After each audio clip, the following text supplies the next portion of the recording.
So hello there, assalamu alaikum. It's me Shakib Sarkar and welcome back to our another video. So bros, আজকের ভিডিওটা হইতেছে Gixxer FI Dix not ABS এই বাইকটা নিয়ে। এই বাইকটা একদমই নতুন আর এই বাইকটার ওনার হচ্ছে তন্ময়। নতুন বাইক নিছে, পলিগুলো এখনো খুলে নাই। তার মধ্যে এই বাইকটা টোটালি লুকিং এর দিক থেকে একদম বেস্ট একটা বাইক, যেদিকেই তাকাবেন সেক্সি একটা ভাইব দেয়।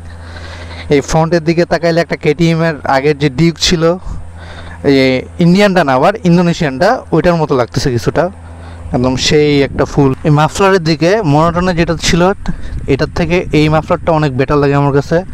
আর পিছনে যেহেতু FI ডিস্ক, এটার 22-এর মডেলে যেগুলো FI গাড়ি আসছে প্রত্যেকটারই পিছনে ডিস্ক আছে, মনোটন বাদ দিয়ে যেগুলো আছে জিক্সারের কম বেশি সবগুলোরই ডিস্ক থাকে। আর যদি টায়ারের ব্যাপারে বলতে চাই তাহলে হচ্ছে সামনেও MRF এর টায়ার, পিছনে MRF এর টায়ার ইউজ করা হয়েছে।